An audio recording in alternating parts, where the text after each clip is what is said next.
আজকে আমরা কথা বলবো অরুন্ধতী রায়ের অনিবারণীয় বই the god of small things নিয়ে। চলুন এর জটিল আর সুন্দর দুনিয়াটা একটু ঢুমেরে আসা যাক। গল্পটার একেবারে শুরুতেই আমরা একটা ধাক্কা খাই। মাত্র একটা ঘটনা যা একটা গোটা পরিবারকে তছনছ করে দিয়েছিল।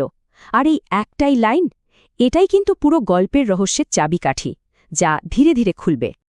এই গল্পটা কিন্তু সোজা সাপটাভাবে চলে না, মানে টাইমলাইনটা একদম ভাঙাচোরা। একদিকে আমরা দেখছি 1969, যখন সেই ভয়ঙ্কর ঘটনাটা ঘটল। আবার পরক্ষণেই আমরা চলে যাচ্ছি 23 বছর পর 1993-তে, যখন যমজ ভাইবোন আবার এক হয়। এই ভাঙা ভাঙা সময় টুকরোগুলোই কিন্তু আস্তে আস্তে পুরো ছবিটা তৈরি করে। তো কে তৈরি করেছেন এই অসাধারণ জগৎটা? চলুন একটু কথা বলা যাক লেখিকা অরুন্ধতী রায় আর তার এই প্রথম উপন্যাসটা নিয়ে। কে এই অরুন্ধতী রায়? শুনলে অবাক হতে হয়। তার বেড়ে ওঠা কিন্তু এই উপন্যাসের পটভূমি কেরালাতেই। তাই বইয়ের প্রতিটা পাতায় যেন সেই জায়গার জল, মাটি, হাওয়ার গন্ধ পাওয়া যায়। আর জানেন, লেখালেখিতে আসার আগেও উনি কিন্তু আর্কিটেকচার নিয়ে পড়াশোনা করেছিলেন। কিন্তু তার প্রথম উপন্যাসটাই বাজিমাত করে দেয়। 1997 সালে দ্য গড অফ স্মল থিংসের জন্য বুকা পুরস্কার জেতেন।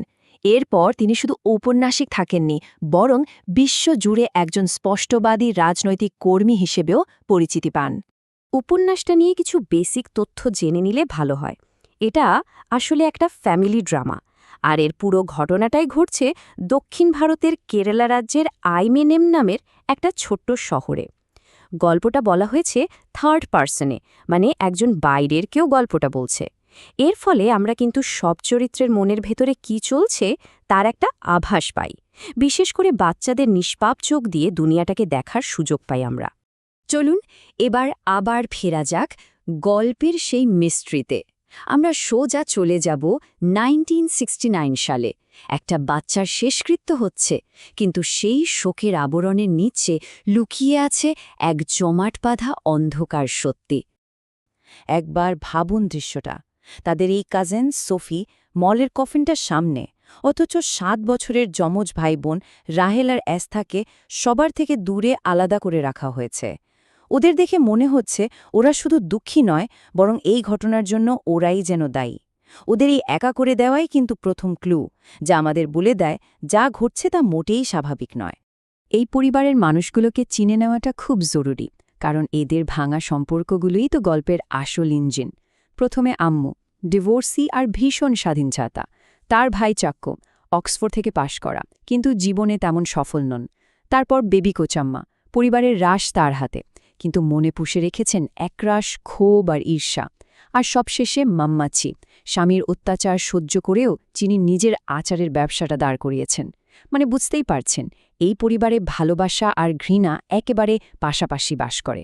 আর এই পুরো পরিবারের ঠিক মাঝখানে আছে রাহেল আর এস্থা। যমজ, কিন্তু স্বভাব একদম আলাদা। একসময় ওরা এতটাই এক ছিল যে ভাবত ওরা আসলে একজনই মানুষ, শুধু দুটো শরীরে থাকে। কিন্তু সেই একটা ভয়ঙ্কর ঘটনা ওদের জীবন দুটোকে দুটো আলাদা পথে ঠেলে দেয়। রাহেল ছন্নছাড়া হয়ে ঘুরে বেড়ায়, আর এস্থা অপরাধবোধের ভারে একেবারে চুপ হয়ে যায়, কথা বলাই বন্ধ করে দেয়। ওদের এই আলাদা হয়ে যাওয়াটাই হয়তো গল্পের সবচেয়ে বড় ট্র্যাজেডি। তো কি হয়েছিল সেদিন? সেই ট্র্যাজেডির মূলে কি ছিল? ছিল একটা গোপন প্রেম, এমন একটা প্রেম যা ছিল সমাজের চোখে নিষিদ্ধ, যা ভালোবাসার আইন ভেঙে চুরমার করে দিয়েছিল। আম্মুর চরিত্রটা এখানে ভীষণ ইম্পর্ট্যান্ট। একজন ডিভোর্সি মহিলা হিসেবে সেই সমাজে তার কোনো জায়গাই ছিল না। এই অপমান আর একাকিত্ব তার ভেতরে একটা বেপরোয়া জেদ তৈরি করে দিয়েছিল। তার আর হারানোর মতো কিছুই ছিল না, আর এই জেদটাই তাকে সাহস জুগিয়েছিল সমাজের সবচেয়ে বড় নিয়মটা ভাঙার। কিন্তু এই ভালোবাসাটা নিষিদ্ধ কেন ছিল? এটা বুঝতে হলে অস্পৃশ্যতা কি সেটা জানতে হবে।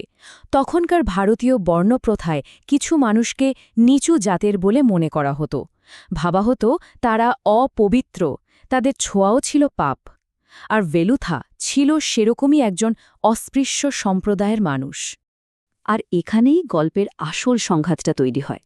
আম্মু ভালোবেসে ফেলে ভেলুথা, যে ছিল একজন ছুতোর আর তার বাচ্চাদের খেলার সাথী। একদিকে ব্যক্তিগত ইচ্ছে আর অন্যদিকে সমাজের কঠোর নিয়ম, এই দুটোর সংঘর্ষই ডেকে আনে ভয়াবহ পরিণতি।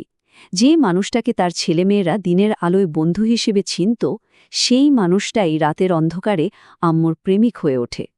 উপন্যাসটার নাম দি গড অফ স্মল থিংস, মানে ছোট ছোট জিনিসের ঈশ্বর।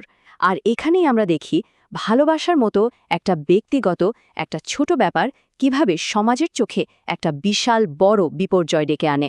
চলুন দেখি কিভাবে ঘটনাগুলো একটার পর একটা ঘটতে থাকলো। ঘটনাগুলো যেন ডোমিনোর মতো, একটার ধাক্কায় আরেকটা পড়ে যায়। প্রথমে সেই গোপন প্রেমটা জানাজানি হয়ে যায়। তারপর ঘটে একটা দুর্ঘটনা, একটা বাচ্চার মৃত্যু। পরিবারের সম্মান বাঁচাতে সেই মৃত্যুর পুরো দোষ চাপিয়ে দেওয়া হয় ভেলুথার উপর।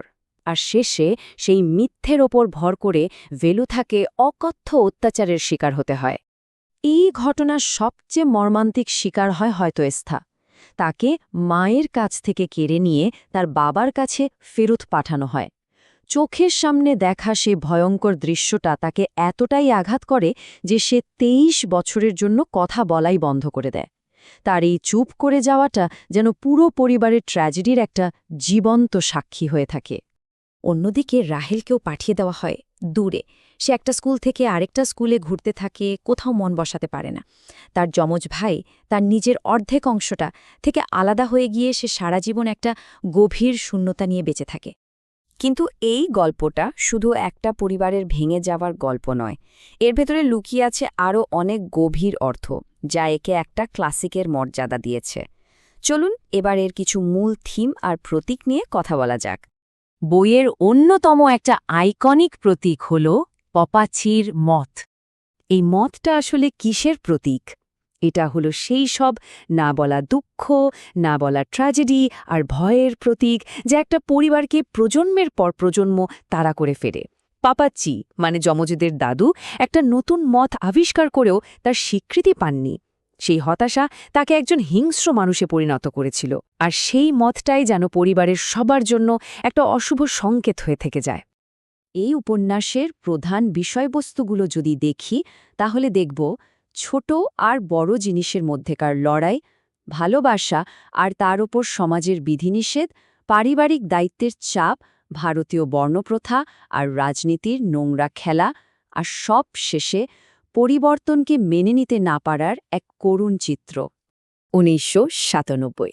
এই একটা সালই অরুন্ধতী রায় আর ভারতীয় সাহিত্যকে সারা বিশ্বের কাছে এক নতুন মাত্রায় পৌঁছে দিয়েছিল। এই বছরেই the god of small things Booker পুরস্কার জেতে।